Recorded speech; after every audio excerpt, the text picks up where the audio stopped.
이번에는 집회 현장 안으로 속으로 들어가 보겠습니다. 자, 2주 전에 이어서 또 지난주 그리고 이번 주에도 박민규 기자가 집회 현장에서 참가자들의 목소리를 직접 들어보고 있습니다. 자, 박민규 기자, 주최 측이 최후 통첩문을 낭독했다고 조금 전 김태형 기자가 이야기했습니다. 어떤 내용입니까?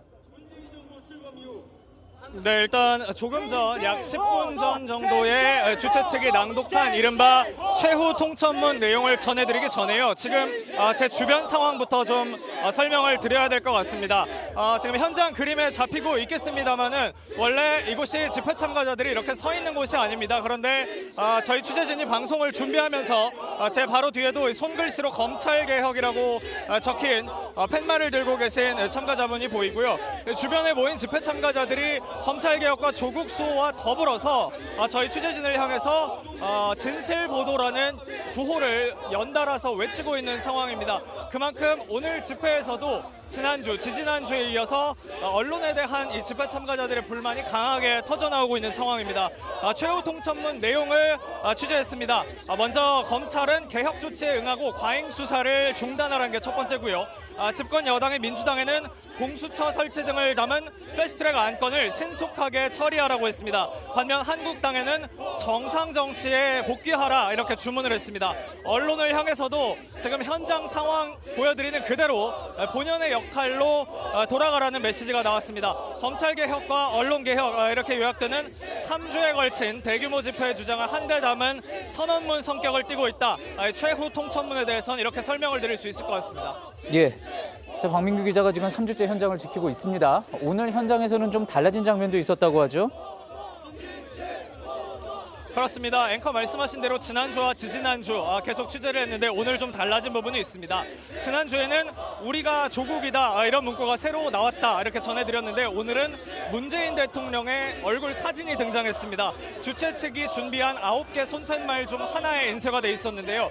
이 손팻말의 반대편에는 문 대통령과 조국 법무부 장관 그리고 노무현 전 대통령 이렇게 세 사람의 흑백 사진도 인쇄가 됐습니다. 주최 측은 이 팻말 의미에 대해서 참여정부 때부터 반드시 해야 한다고 했던 검찰개혁이 지금에서야 이루어지고 있다는 뜻을 담은 것이다 이렇게 설명했습니다. 예, 박민규 기자가 조금 전에도 이야기를 하고 소개를 했지만 지금 이제 손팻말들 보면 검찰개혁이라는 구호 또 언론개혁이라는 구호 많이 보입니다. 자, 오늘도 박 기자가 참가자들의 이야기를 들어봤죠? 그렇습니다. 매주 이어지고 있는 집회 분위기 어떻게 달라지고 있는지 참가자들에게 물었습니다. 지금은 다소 해가 지면서 격앙된 분위기로 참가자들이 저희 취재진을 둘러싸고 진실보도라는 구호를 외치고 있지만요. 앞서 해가 지기 전에 만난 시민들의 이야기는 이렇습니다.